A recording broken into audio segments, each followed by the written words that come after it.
The air smelled of oil and salt. On the tarmac of a newly captured island in the Pacific, the heat shimmered above the metal wings of American bombers lined in silence. Japanese prisoners, among them nurses from a field hospital, were being escorted across the airstrip, their eyes lifted toward the roaring sky. Above them, a twin-engine B-25 Mitchell broke through the clouds, its polished fuselage catching the morning sun. As it banked and descended, the insignia of the U.S. Army Air Forces glinted sharply. And inside the cockpit, beneath a leather cap and goggles, sat a woman. Calm, focused. Her gloved hands moved over the controls with surgical precision. The nurses froze. One whispered a word that barely reached the air. Anna? A woman? In Japan? No woman flew a machine of war. Yet here, across the ocean, American women commanded bombers. For the first time, the face of modern war was not only male, and this quiet disbelief would echo long after the engines fell silent. When the United States entered the Second World War in December 1941, its military machine surged into motion with a scale unseen in history. Airfields expanded overnight. Factories ran without pause. But as millions of men were drafted into combat units, a quiet crisis grew across the home front. Who would ferry the thousands of new aircraft from factory floors to the front lines? The solution arrived not in the form of new technology, but in new courage, drawn from American women who refused to remain on the ground. In 1942, aviation pioneer Jacqueline Cochran, a woman already known in the pre-war racing circuit for her speed records, proposed a radical idea to the Army Air Forces: train female pilots to handle non-combat missions. The plan was initially met with skepticism, even derision. But necessity has a way of silencing doubt. Within a year, women were reporting to Avenger Field, a dusty base near Sweetwater, Texas, where they learned to fly the same powerful aircraft their brothers and husbands flew into battle. They were called the Women Airforce Service Pilots, the WASP. Their insignia bore a pair of silver wings crossed by a diamond. Behind that emblem was a simple creed: we live to fly. At Avenger Field, days began before dawn. The desert air carried the sound of propellers and shouted instructions. Trainees studied navigation, meteorology, and engine mechanics. They practiced formation flight, instrument-only approaches, and emergency landings.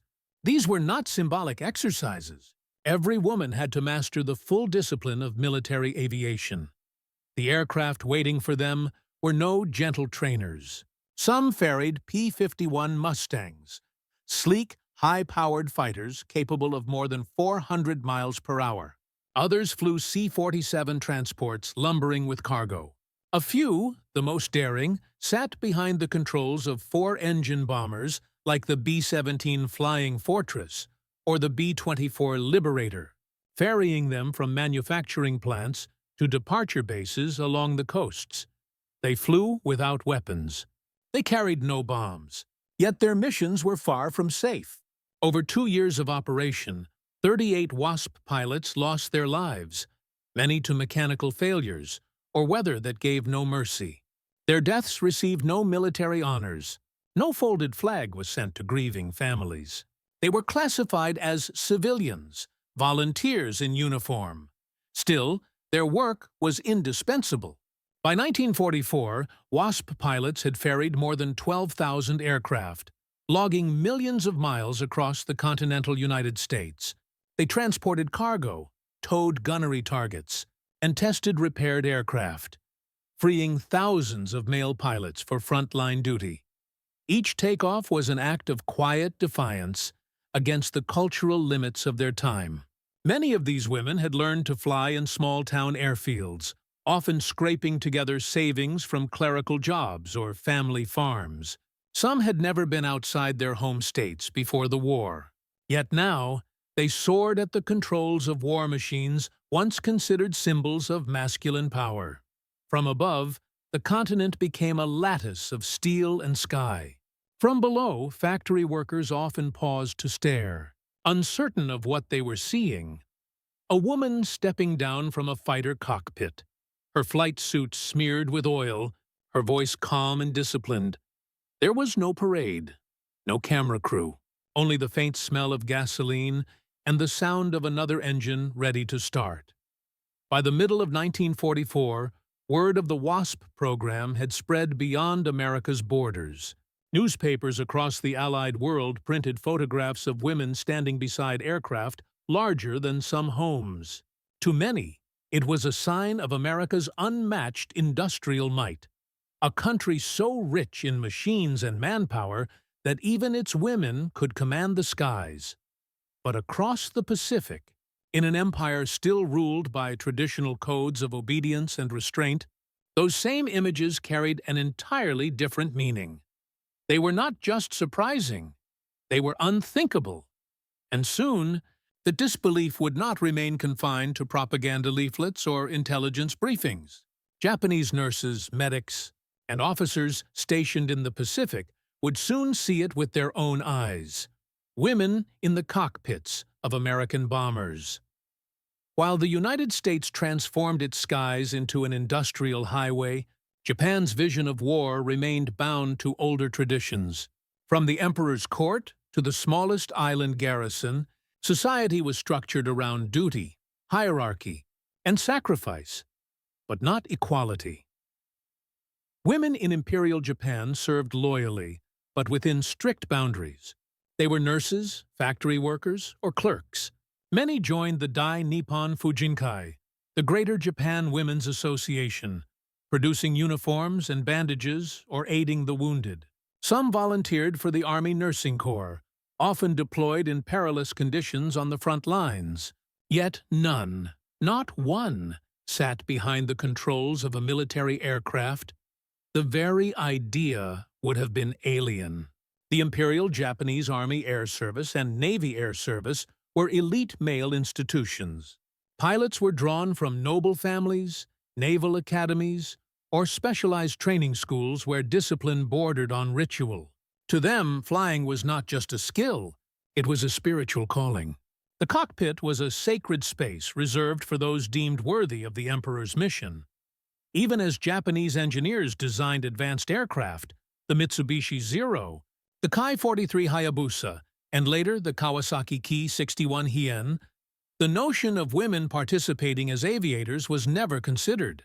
Wartime propaganda portrayed women as mothers, nurses, and mourners, keepers of the home and the spirit of sacrifice. Their strength lay in endurance, not in combat. Yet by 1944, cracks had begun to show. The tide of war had turned sharply against Japan. Allied bombers darkened the skies over cities that once seemed untouchable. In hospitals from Rabaul to Saipan, Japanese nurses tended to the wounded and the dying as the front moved ever closer. Supplies dwindled. Rumors spread faster than news, tales of American machines, new weapons, and a war effort that seemed endless in its reach. Then came the whispers of something stranger. Reports filtered through intelligence channels and radio broadcasts. America was using female pilots. Some Japanese officers dismissed it as propaganda. Psychological warfare meant to humiliate. Others, particularly medical staff and rear-echelon personnel who intercepted fragments of American magazines or saw captured photographs, were bewildered. Could it be true?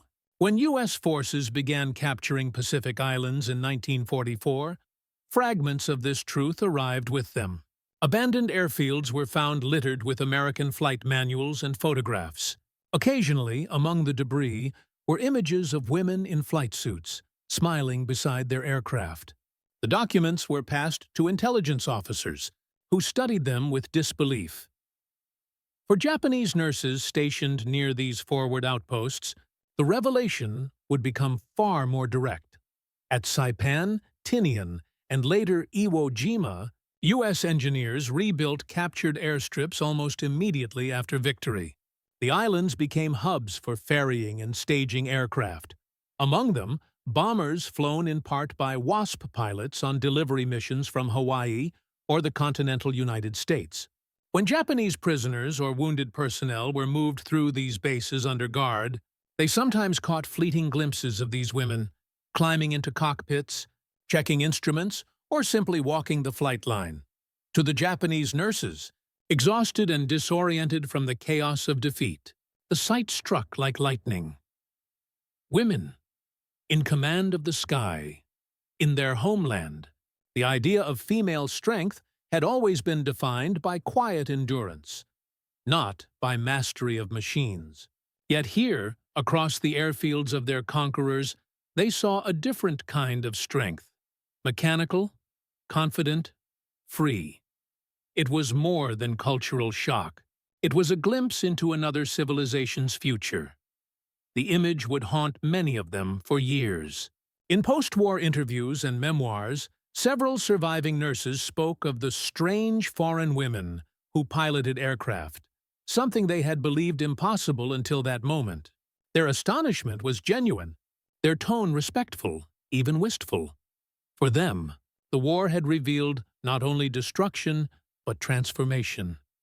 Because when they saw those women in flight suits beneath the Pacific sun, they saw something the Empire of Japan had never allowed them to imagine: the power of change.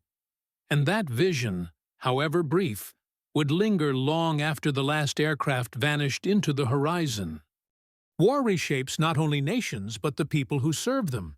For the women of the WASP, the cockpit became both battlefield and sanctuary, a place where courage met isolation, and where every takeoff felt like a quiet act of rebellion against history itself. The human angle.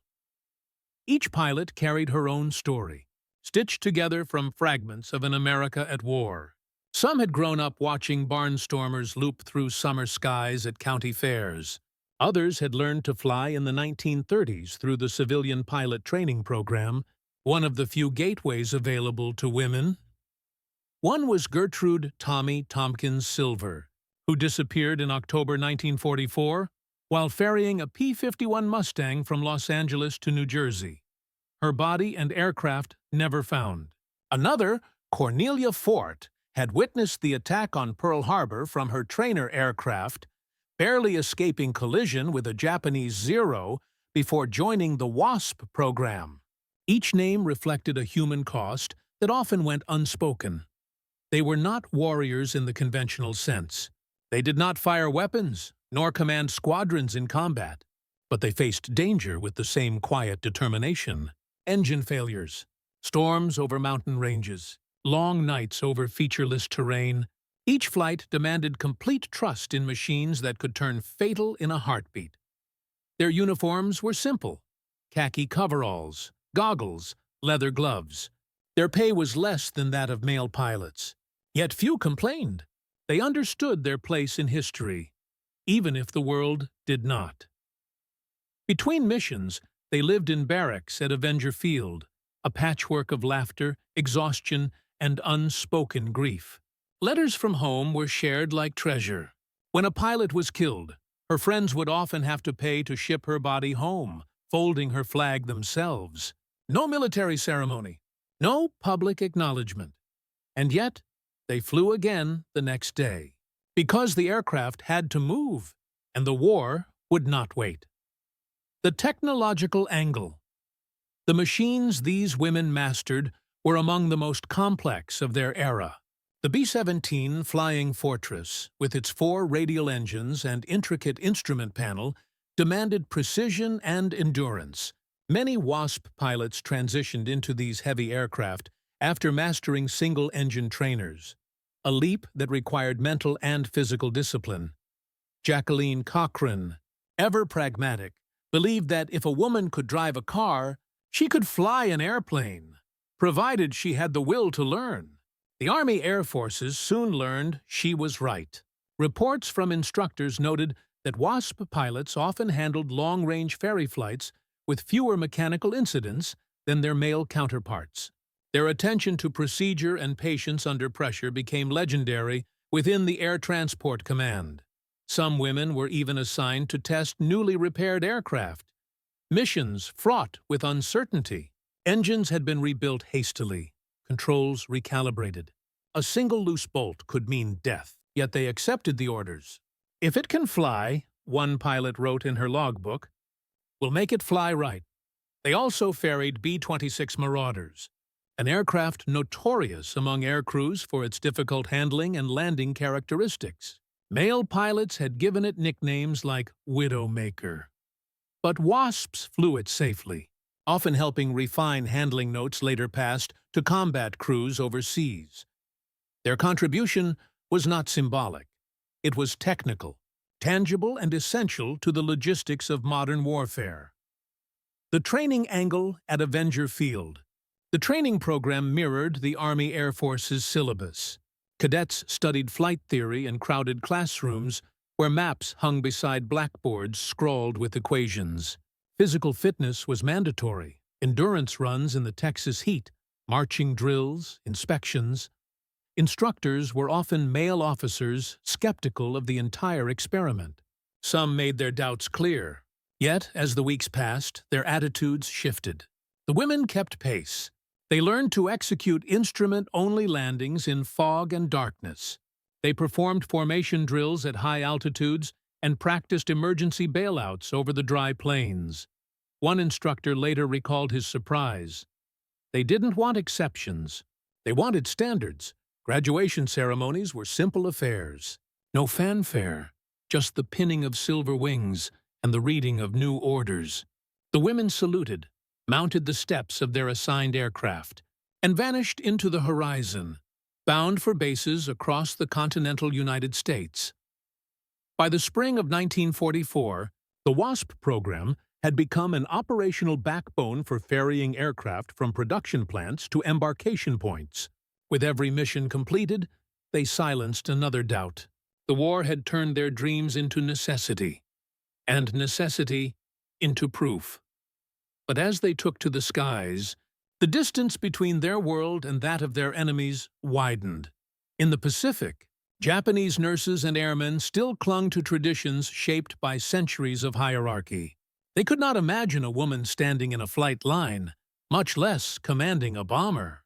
Yet, thousands of miles away, the WASPs were doing exactly that, flying the machines that would soon appear over Japanese-held islands. The shock that awaited the Japanese medical staff was not born in malice or arrogance. It was born in difference. Two civilizations viewing the same sky through opposite lenses. And soon, that difference would take human form, when those worlds finally collided on the same airfield. The enemy's perspective. When Japanese medical staff and prisoners of war witnessed American women at the controls of aircraft, the shock was cultural, even spiritual. Japan's wartime ideology, rooted in the Bushido Code and centuries of patriarchal hierarchy, framed women as symbols of endurance and sacrifice, never as combatants or operators of machinery. To the Japanese eye, the bomber was a manifestation of national will, a flying temple of discipline and death. Seeing a woman, foreign and unbowed, step from its cockpit inverted that image completely. It was not only a gender revelation, but a sign of something deeper, that the enemy fought with a kind of social freedom that Japan did not possess. Captured diaries and post-war testimonies reveal quiet astonishment among nurses and medics. "I saw a woman pilot," one Japanese nurse reportedly told an interpreter after her capture on Saipan. "She smiled as if it was nothing. We could not believe it." The shock was not just about gender. It was about modernity.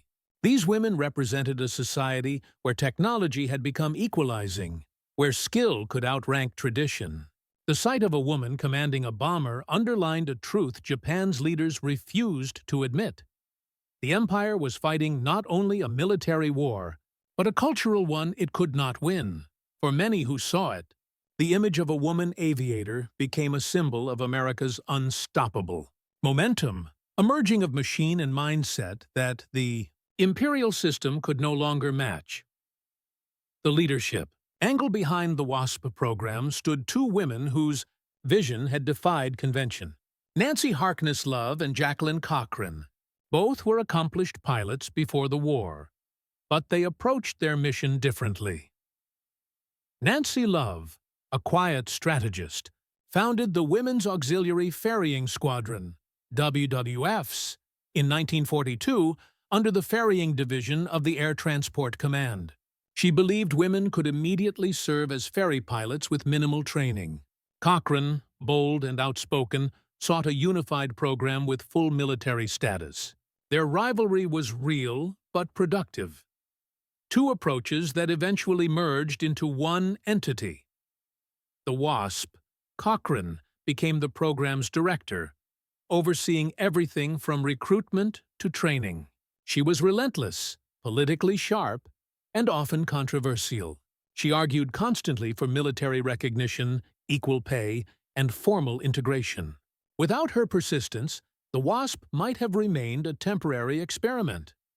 Her leadership style mirrored the machines her pilots flew, powerful, complex, and difficult to control. She faced opposition from male officers, Congress, and even segments of the public, who viewed female pilots as a publicity stunt. But she did not flinch. "We're not here to prove anything," she once said. "We're here to win a war." Under her direction, the program expanded to include more than 1,000 women, operating from 122 air bases. They delivered almost every type of aircraft in the American inventory, from nimble fighters to massive bombers, often under harsh conditions and with little recognition. Cochrane's determination also set the stage for future generations. Her fight for military status, though denied during the war, laid the groundwork for the eventual integration of women into the U.S. Air Force decades later. In Japan, the idea of a woman like Cochrane, commanding men, negotiating policy, shaping military aviation, would have been inconceivable. The cultural gap was absolute. And that gap, as the Pacific Campaign intensified, became one of the subtle but powerful contrasts that defined the Allied and Axis worlds. The moral and social angle back home, the WASP program, stirred controversy. Some men saw the women as taking jobs away from returning soldiers. Others doubted their capability, dismissing their flights as ferry duty. Newspapers alternated between admiration and mockery. One headline read, "Glamour Girls of the Air." But within the military community, respect grew. Ground crews began to salute them without hesitation. Air traffic controllers learned their call signs. Engineers trusted their reports. The novelty wore off, replaced by professionalism. Yet the moral question lingered. Could women truly be part of war? Not as nurses, not as workers, but as operators of its deadliest machines? The WASPs themselves avoided politics. Most were too busy flying to debate philosophy. But their existence raised uncomfortable questions about the world the war was creating. A world where survival demanded total mobilization of every skill, regardless of gender. In quiet ways, their service eroded centuries of assumption. Every safe delivery of a bomber was proof that courage, skill, and endurance were not defined by gender. Every salute exchanged on a runway was a small revolution in uniform. Meanwhile, in Japan, the moral framework of warfare remained rigid. Women's service was measured by sacrifice, not by action. As the empire's fortunes collapsed, Japanese nurses on the front lines were ordered to prepare for mass suicide rather than capture, the ultimate expression of loyalty. Against that backdrop, the sight of American women calmly piloting aircraft was not just shocking, it was subversive. It whispered that strength could take other forms: precision, mastery, freedom. When the war finally ended, and the stories of these women trickled across oceans and borders, they became quiet proof that modern war had rewritten what it meant to serve. The WASPs did not seek glory. They sought equality through competence, and in doing so, they became symbols far greater than the aircraft they flew. But their greatest test and their most defining moment was yet to come. Because before victory, there would be betrayal. the sudden order that grounded them all, just as the war reached its peak. By mid-1944, the sky above America belonged to women who had once been told they had no place there. Every day, dozens of ferry flights left airfields across the continent, small silhouettes against the endless blue, bound for staging bases on the coasts. The WASP program had reached its height. More than 1,000 pilots were operational. Between them, they delivered fighters, bombers, transports, and trainers to every corner of the war effort. In hangars across Texas, California, and Kansas, mechanics paused as the rumble of engines filled the air. A woman's voice came through the radio, steady and professional. Call signs beginning with W7, or Ferry Command, became as familiar as any squadron designation. The novelty had faded. The respect had not. Each flight carried quiet weight. Many of these aircraft were brand new, never tested beyond the factory line. Some had faults waiting to reveal themselves at altitude. Others required complex navigation across the Rockies or through storm fronts over the Gulf. The women relied on instinct, training, and the hum of their instruments. They learned to read the clouds as one might read scripture. One ferry pilot, Anne Baumgartner, became the first American woman to fly a jet aircraft. The Bell YP-59A, in October 1944. Another, Dorothy Swain Lewis, logged over 1,000 hours in fighters, often flying solo cross-country missions without radio contact. Each accomplishment was another crack in the barrier between what women were permitted to do and what they were capable of doing. But behind their triumphs lay exhaustion. The hours were long, the pay minimal, and the recognition non-existent. Still, they flew. They understood that each bomber delivered meant more crews ready for the Pacific, more strength at the front, and fewer delays in the great machine of war. As the Allied advance pressed closer to Japan, the ferry routes extended to the Pacific itself. Airfields on Hawaii, Guam, Saipan, and Tinian became waypoints in the enormous chain that connected American industry to the battlefront. Although WASP pilots were officially restricted from combat zones, the war's geography was changing faster than the rules could keep up. In the summer of 1944, several groups of ferry pilots delivered B-25 Mitchells and B-24 Liberators to island bases now under U.S. control. Their missions were brief: deliver the aircraft, sign the logs, and return home. But their presence left an impression. On these raw, newly captured islands, the first landings by female pilots unfolded before eyes that had never imagined such a thing. Japanese prisoners, nurses and civilians still held or recently captured, often worked near the airstrips under guard. They watched in silence as aircraft touched down in formation. Bombers bearing American stars, dust trailing behind their wheels. When the cockpit opened and a woman climbed out, sun glinting off her goggles, disbelief rippled through the ranks. To the U.S. personnel, it was routine. To their Japanese captives, it was a rupture in reality. An American Army interpreter later recalled a scene on Saipan. A group of Japanese nurses froze when they saw two women walking the flight line, clipboard in hand, inspecting a B-25 they had just ferried in. They thought it was a trick, he said. They couldn't understand how women were flying warplanes. The silence that followed was heavy. The war had already taken everything from them: homeland, comrades, faith in victory, and now even the order of gender seemed reversed. For the WASPs, it was just another assignment, logged and completed. But without knowing it, they had become a living message. Every flight they made was a declaration of the new world being born amid the wreckage of the old. By autumn, the WASP program had reached full momentum. The women were flying more than 1,500 missions a month, moving every type of aircraft the U.S. could produce. The Air Transport Command praised their efficiency. Commanders began requesting WASPs by name for delicate assignments. Some were tasked with towing live-fire targets so gunners could train. the most dangerous job of all. For the first time in history, the largest air force on Earth relied in part on female pilots.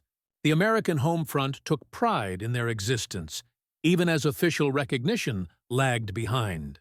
Magazine features showed them smiling beside their planes, their hair pulled back, their eyes hidden behind lenses that reflected sunlight and clouds. They embodied a paradox, symbols of modern progress born from the world's most destructive conflict. Yet at the height of their achievement, a quiet threat was forming. In Washington, as the tide of war turned decisively in the Allies' favor, bureaucrats and politicians began to question whether the program was still necessary. With thousands of male pilots returning from Europe, the Army faced growing pressure to cut costs and restore traditional order. For the women who had proven themselves in the hardest way possible, a new battle was coming. One that would not be fought in the sky, but in the halls of power. The WASP program had become a triumph of skill and necessity. But in late 1944, politics caught up with progress. The tide of war had shifted. Allied victories in Europe were accelerating, and the invasion of the Philippines marked Japan's impending defeat. With combat demands easing, the U.S. Army Air Forces faced an uncomfortable question: what to do with the women who had filled its skies? The answer arrived quietly, almost bureaucratically. On October 1, 1944, General Henry Hap Arnold, commanding general of the Army Air Forces, announced that the WASP program would be disbanded by December 20th. The justification was simple. The need no longer exists for the women who had risked their lives ferrying bombers, towing targets, and testing repaired aircraft. The words felt like a betrayal. They were civilians again, stripped of benefits, status, and recognition. Their records would be filed away without honors, their names fading into administrative silence. At Avenger Field, the announcement fell like a weight. The war still raged across the Pacific. Bombers still needed to move. Yet the order was final. Their mission and their era was over. Jacqueline Cochran, who had fought tirelessly for military status, received the news with fury and sorrow. She wrote to General Arnold pleading for reversal, warning that to disband the WASP now is to destroy something that has become part of our Air Force. But the momentum of bureaucracy was unstoppable. The men were coming home, and the nation was ready to return to familiar patterns. In the final weeks of the program, the women continued to fly with quiet dignity. They delivered aircraft, logged hours, and signed off their orders one last time. On December 20th, 1944, the WASP program officially ceased to exist. There was no ceremony, no salute, only silence. Out on the tarmac, a group of pilots gathered beneath the West Texas sun. Their uniforms were worn, their boots scuffed. Some cried openly. Others stared toward the horizon, unwilling to let the moment end. One woman took off her silver wings and placed them gently on the ground, a gesture of farewell to the sky. While America celebrated victory, their story faded into the margins. No medals, no military funerals for those who had died in service. Their contribution vanished behind the curtain of public memory. But in distant places, their impact had already been felt across the Pacific. Japanese nurses and medical staff who had glimpsed these women at captured airfields carried their memories into post-war life. In the ruins of Tokyo and Nagasaki, as Japan began rebuilding under Allied occupation, stories spread of Onna Hikoshi, the women pilots of the enemy. For some, the memory stirred envy. For others, admiration. In interviews decades later, one Japanese nurse recalled, "It was like seeing the future, a world where women could do anything." That future was not immediate, but it had begun. As the war reached its final months, the skies above the Pacific grew darker with the weight of the B-29 Superfortress campaign. These were bombers the WASPs had helped ferry across the United States, massive machines of destruction that now bore the war to Japan's heart. In a sense, The women who had delivered them had extended the reach of war farther than they would ever know. When Japan finally surrendered in August 1945, the WASPs were scattered back into civilian life. Some returned to families and never flew again. Others continued as instructors, crop dusters, or commercial pilots. Though opportunities remained limited, many watched as male veterans received honors and benefits that had been denied to them. But they remembered. They remembered the feel of the controls under their hands, the hum of engines before takeoff, the smell of oil and dust at Avenger Field. They remembered the stares of disbelief from men, and from enemies who had seen them command bombers without hesitation. In private letters, they wrote not of bitterness, but of pride. "We flew when it mattered," one pilot wrote. "That is enough. History would take decades to catch up." In 1977, more than 30 years after their final flight, the United States Congress finally granted the Women Airforce Service Pilots full military status. They were recognized as veterans, their service restored to the record of national honor. For many, the medals came posthumously. General Arnold, before his death, admitted what many had long known: "We owed them more than we gave." But for the women who had stood under Pacific suns and Texas skies alike, the reward had never been in recognition. It had been in flight itself, in proving that courage knew no gender. Their story ended not with applause, but with an engine's echo fading into silence. Yet somewhere, in the memories of those who saw them, American and Japanese alike, their wings never truly landed, because they had changed the sky forever. The war ended in August 1945, and the Pacific Islands were quiet once more. Bombed-out airfields lay abandoned, their control towers skeletal, runways cracked with weeds.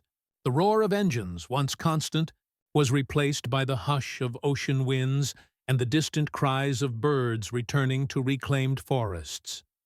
For the Japanese nurses and medics who had survived, the silence was profound. They had witnessed death, devastation, and defeat. And among it, glimpsed something unexpected. Women in command of aircraft, commanding war machines with calm precision.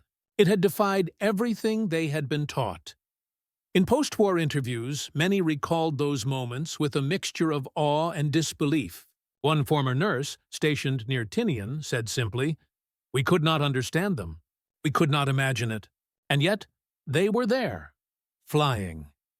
Their astonishment was not mockery. It was recognition of skill, courage, and independence that had no place in pre-war Japanese norms.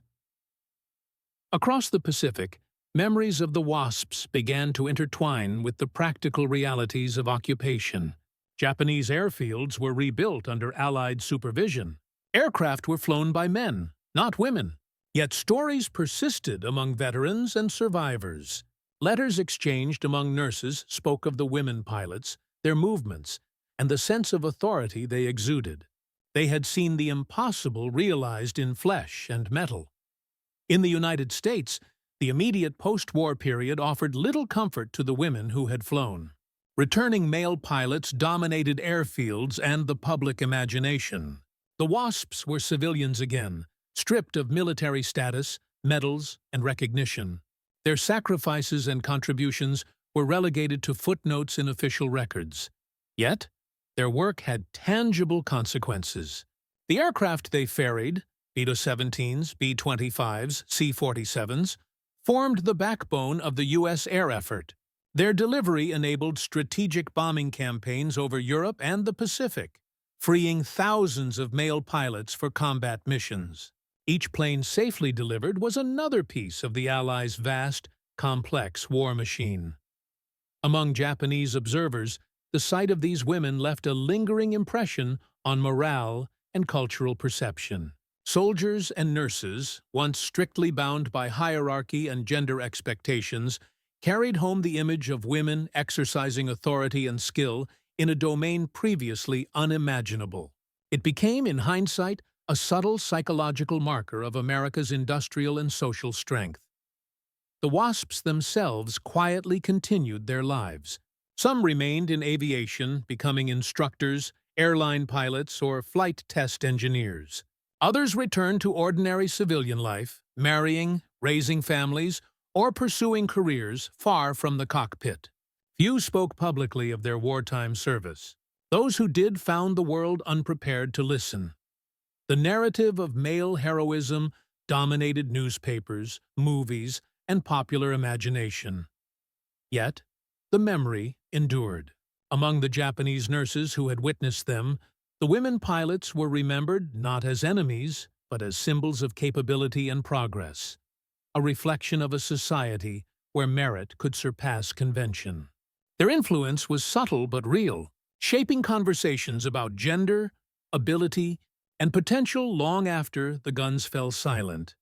Even in archives, where documents gathered dust, the flight logs, training manuals, and photographs told the story of skill, courage, and quiet determination.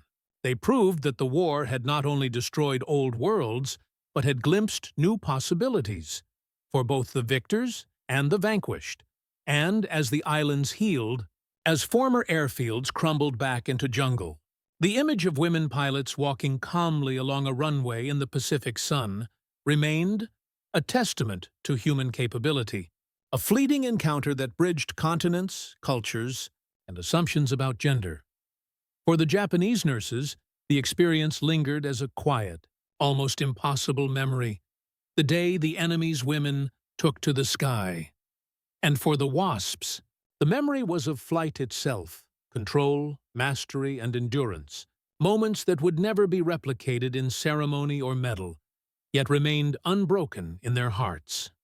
While the Pacific Islands slowly returned to nature, the story of the Women Air Force Service Pilots continued, quietly, invisibly, and, for decades, largely unrecognized. Back in the United States, the nation shifted from wartime urgency to peacetime expectation. Male veterans returned to the skies, to factories, and to headlines. The women who had flown bombers, fighters, and transports were civilians once more, their contributions unacknowledged by the military. Their wartime service remained classified. Official records listed them merely as civilian pilots. Even those who had lost their lives in service received no military funerals, no folded flags. Yet the WASP's impact was tangible and enduring. The aircraft they had delivered formed the backbone of the U.S. air war, from the European skies over Normandy to the Pacific island hopping campaign. Every B-17, B-25, and C-47 safely ferried across thousands of miles represented countless men freed for combat. Every cargo plane moved essential supplies, and every mission completed ensured the momentum of Allied strategy. Over time, their story began to resurface.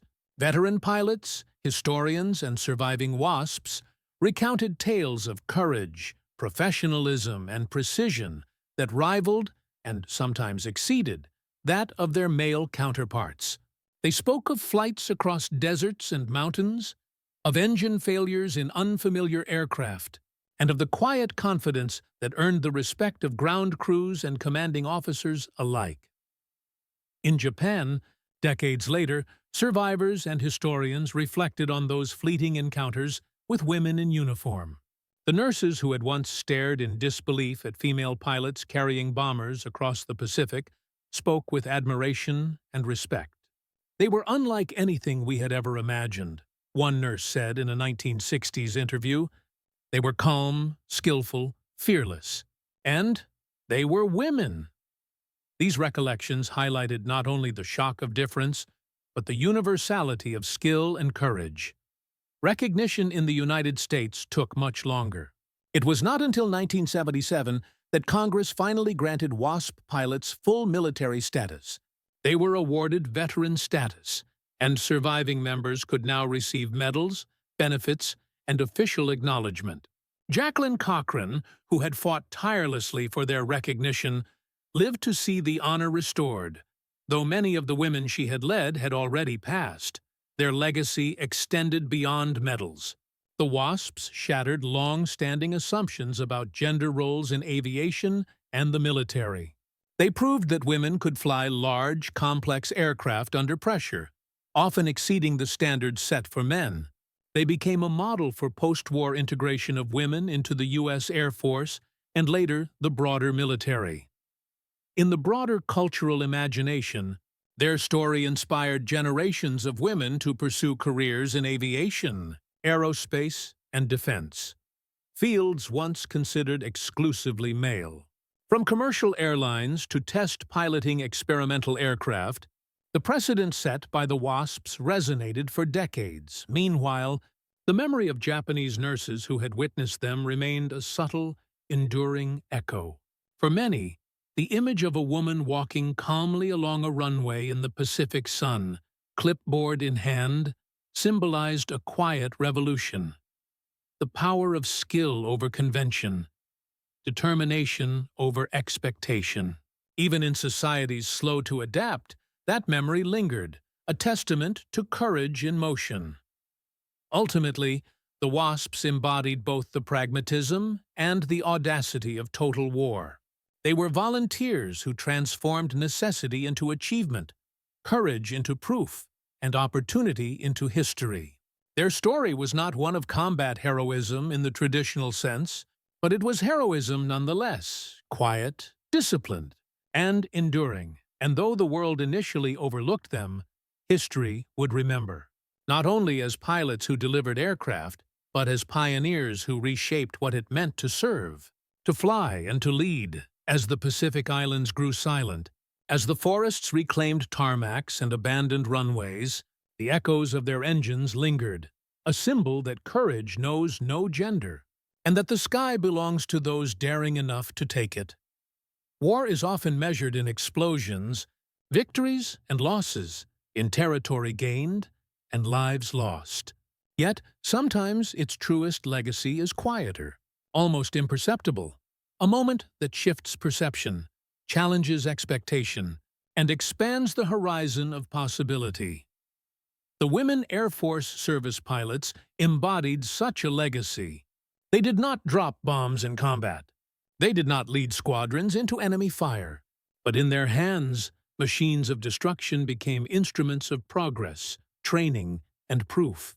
They carried the war across thousands of miles, freed men for battle, and, in the process, reshaped the understanding of what women could achieve. For Japanese nurses on the Pacific Islands, these women were a revelation. They represented a world outside the rigid strictures of imperial tradition, a society where merit, skill, and courage were not limited by gender. To witness a woman commanding a bomber in the sun-baked Pacific was to glimpse a future yet to arrive, a future in which ability would define roles more than custom. That astonishment, brief and fleeting, became part of the enduring memory of the war. An image lodged in minds that had seen devastation, yet recognized possibility. The WASP's story is a testament to quiet courage. They trained, risked, and endured, often without recognition, reward, or acclaim. Their greatest victories were invisible to the world: the safe delivery of an aircraft, the mastery of a new skill, the defiance of expectation. And in that mastery, they altered history, not with headlines, but with wings.